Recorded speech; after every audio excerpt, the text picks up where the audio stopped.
Bismillahirrahmanirrahim. Assalamualaikum warahmatullahi wabarakatuh. Perkenalkan, nama saya Vina Amalia Hamka dari kelas Biologi C, jurusan Biologi Fakultas Sains dan Teknologi Universitas Islam Alauddin Makassar. Baiklah, saya akan menjelaskan tentang sterilisasi. Sterilisasi merupakan pembebasan dalam suatu benda dari semua organisme yang hidup, termasuk bakteri dan sporanya, secara kimiawi ataupun secara fisika. Adapun contoh secara kimiawi dan contoh secara fisika, yang dimana contoh secara kimiawi itu dengan menggunakan etil alkohol pada tangan kita sebelum pengambilan spesimen dari si penderita. Adapun juga contoh secara fisika dengan panas kering menggunakan oven yang temperatur suhunya dari 160 sampai 170 derajat Celcius. Adapun juga dari tata nama zat kimia, yaitu germisida atau germisid. Germisida itu merupakan zat yang dapat membunuh kuman. Bakterisida atau bakterizid merupakan zat yang dapat membunuh bakteri. Fungsida atau fungsid itu zat yang dapat membunuh dari jamur. Bisa kita garis bawahi dari germisida, bakterisida, fungsida. Dari sida sudah arti dari sida itu yaitu membunuh. Jadi otomatis penjelasan dari germisida, bakterisida, fungsida itu akan membunuh dan dapat membunuh kuman, bakteri maupun jamur. Ada juga yang dapat virus-virus yang dapat virus dan spora yang dapat membunuh virus dan spora yang memiliki nama zat kimia, yaitu virusida atau fursid, yang dapat zat yang dapat membunuh virus, dan sporisida atau sporisid yang zat yang dapat membunuh spora. Tata nama zat kimia yang lain yaitu juga bakteriostatik atau bakteriostatika, zat yang dapat menghambat pertumbuhan bakteri tetapi tidak membunuh. Bisa digarisbawahi bakteriostatik, statik yaitu artinya pertumbuhan tetapi tidak akan membunuh, yaitu bakteriostatik, fungiostatik, virostatik. Dari penjelasan bakteriostatik, yaitu zat yang dapat menghambat pertumbuhan bakteri tetapi tidak membunuh bakteri. Fungiostatika, zat yang dapat menghambat pertumbuhan jamur tapi tidak membunuh jamur. Virostatika ialah zat yang dapat menghambat pertumbuhan virus tetapi tidak membunuh virus tersebut. Jadi bisa apabila bisa disimpulkan dari garis bawahi dari virostatik, fungiostatik, bakteriostatik, statik yang tadi saya telah jelaskan bahwa itu adalah pertumbuhan tetapi tidak dapat atau tidak membunuh bakteri, jamur, dan virus tersebut. Adapun juga desinfeksi. Desinfeksi itu merupakan proses sterilisasi pada benda mati, misalnya yaitu alat-alat lab, cawan baterai, alat Mayer, lantai ruangan, meja operasi, dan beberapa yang lainnya. Desinfeksi itu ialah zat kimia yang perlu digunakan pada proses desinfeksi, antisepsi, sepsis atau infeksi, yakni proses sterilisasi yang menghalangi terjadinya infeksi tidak toksis terhadap jaringan hidup sehingga dapat digunakan jaringan hidup seperti yang menghapus kulit yang akan disuntik dengan kapas alkohol 70%. Antiseptik yakni zat yang dapat digunakan untuk proses antisepsis seperti penggunaan kapas alkohol dengan 70% untuk menghapus kulit yang akan disuntik. Dalam waktunya, memiliki waktu adalah suatu variabel yang penting dalam destruksi mikroorganisme dengan cara fisika ataupun kimia. Sangat penting bahwa zat yang digunakan membunuh bakteri itu diberi waktu secukupnya.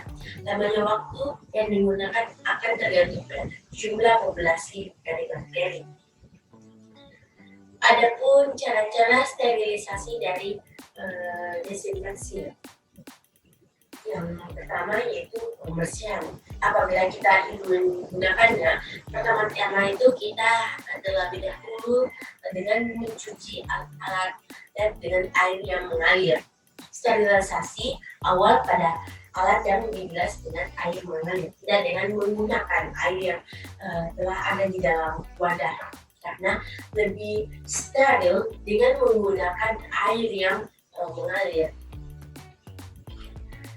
Yang kedua yaitu sinar matahari, sinar ultraviolet, sinar X dan sinar gamma. Sinar ultraviolet dalam sinar matahari bersifat damsida, dapat membunuh bakteri bentuk vegetatif maupun bentuk spora. Walaupun untuk membunuh bentuk spora waktunya harus lebih lama, karena itu menyumur pakaian. Salah satu contohnya apabila kita menyumur pakaian, tempat tidur penting untuk membunuh mikroba patogen. Ya, salah satu contohnya kalau tempat tidur kita tidak pernah dijemur atau tidak terkena oleh sinar matahari, maka di dalam tersebut masih ada bakteri-bakteri yang tertinggal. Jadi lebih baik kita berjemur atau terkena dengan sinar matahari. Sinar X dan sinar gamma yang dapat membunuh mikroba karena akan merusak DNA dan menyebabkan ionisasi komponen sel lainnya. Radiasi dengan sinar X dan sinar gamma sering digunakan untuk sterilisasi benda-benda yang tidak tahan suhu tinggi. Salah satu contohnya misalnya alat lab yang terbuat dari plastik, pompa suntik dari plastik, obat-obatan dan alat operasi lainnya. Setelah itu, ada pun juga pendinginan. Apabila dengan suhu rendah menyebabkan pertumbuhan dan perkembangan mikroba tertentu terhenti. Cara tersebut untuk mengawetkan bahan makanan yang mudah menyusup. Salah satunya bakteri, karena di suhu rendah ini bahan makanan tidak akan rombak oleh bakteri tertentu seperti Neisseria, Bonarhae, Treponema pallida. Lemari pendingin dengan suhu kurang 20 derajat Celcius sehingga dapat digunakan untuk mencegah pembusukan makanan. Salah satu contohnya apabila kita memasukkan daging atau makanan yang tidak di tempat yang dingin, maka akan menyebabkan bakteri tumbuh dalam daging tersebut. Jadi itulah mengapa apabila kita memiliki daging, kita harus menyimpannya dalam freezer dengan suhu yang ditentukan dingin untuk mencegah pembusukan makanan dan bakteri yang timbul di dalam tersebut. Adapun juga dari pemanasan bangsa yang pertama oktofolat. Oktofolat itu penggunaan uap air yang disertai dengan tekanan memiliki suatu ruangan yang mampu menahan tekanan di atas 1 km. Dengan cara kerjanya memiliki cara kerja yaitu dengan alat dan bahan yang dibungkus dengan kertas biasanya dengan menggunakan bukan aluminium foil dan wadah atau botol diletakkan dalam posisi terdekat. Memasukkan air di dalam tangki. Setelah air dimasukkan ke dalam tangki, air akan mendidih dan akan terbentuk memiliki uapan air yang keluar. Lalu setelah itu uapan air itu akan dialirkan ke ruang steril. Nah, uapan air ini akan menambah tekanan, lalu diikuti kenaikan suhu di ruang steril.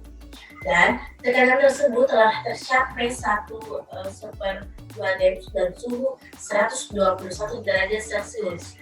Dalam waktu 10-12 menit, semua bentuk hidup seperti bakteri, spora akan mati dengan suhu tersebut.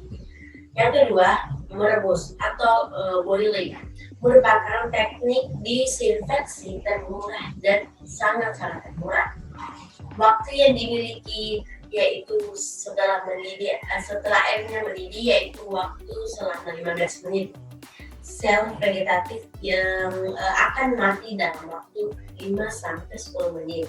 Tetapi spora dan kebanyakan virus akan mampu bertahan berjam-jam dengan cara ini. Ada pun juga sterilisasi, yaitu suatu cara disinfeksi dengan pemanasan. Pertama kali dilakukan oleh Pasteur untuk mengurangi jumlah pemusuk di dalam anggur. Dalam anggur tanpa merusak anggur sehingga anggur akan tetap tahan. Cara ini pun dapat juga dipakai di susu. Kami memastikan Mycobacterium tuberculosis, Brucella sp, Salmonella sp, Shigella sp, susu dipanaskan pada 65 derajat Celcius selama 30 menit. Apabila pemanasan kering, yaitu dengan pembakaran oven dan penyaringan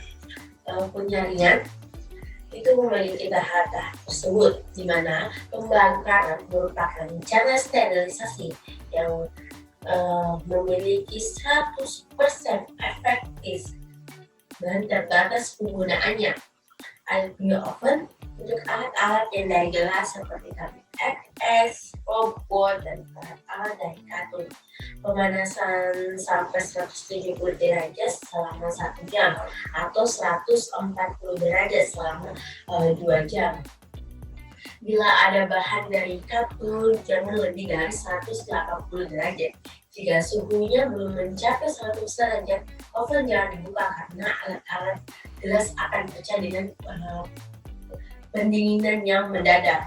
Jadi apabila suhunya belum mencapai dari 100 derajat, kita tidak boleh membuka oven tersebut karena yang ada di dalamnya itu akan pecah dengan pendinginan tersebut. Dan yang ada pun juga yaitu pengeringan. Pengeringan akan menyebabkan larutan di sekeliling mikroba menjadi hipertenis, sehingga air yang ada di dalam tersebut akan keluar dari sel mikroba dan mikroba akan mati. Gangguan tekanan osmotik akan diperhebat bila ditambahkan garam dan bumbu-bumbu seperti pembuatan ikan asin dan dendeng. Tetapi cara ini bukan tindakan sterilisasi, melainkan yaitu cara pengawetan. Dan dengan pengeringan ini hanya akan menyebabkan berhentinya pertumbuhan dan perkembangan biakan mikroba. Ada juga beberapa bakteri yang akan segera mati karena pengeringannya, misalnya bakteri Neisseria skinnerhead dan meningitis. Sedangkan Streptococcus pyogenes dan Mycobacterium tuberculosis dapat tahan sampai berminggu-minggu. Untuk penyaringan atau filtrasi, membuat steril cairan atau larutan yang termolabil atau mudah rusak karena pemanasan seperti serum, enzim, atau antibiotik. Memiliki contoh filter antara lain yaitu filter Sage yang terbuat dari asbes, filter Bancarval yang terbuat dari titanum, dan filter Chamberlain yang dibuat dari porselin. Filter ini memiliki pori-pori yang sangat halus yaitu 0,1 sampai 0,2 mikrometer sehingga filtrasinya bebas dari bakteri tetapi tidak bebas dari virus karena virus masih dapat lolos dari saringan tersebut. Baiklah, itulah penyampaian materi dari saya tentang sterilisasi. Semoga bermanfaat. Mohon maaf apabila ada kekurangan dari saya. Wabillahi taufiq wal hidayah. Wassalamualaikum warahmatullahi wabarakatuh.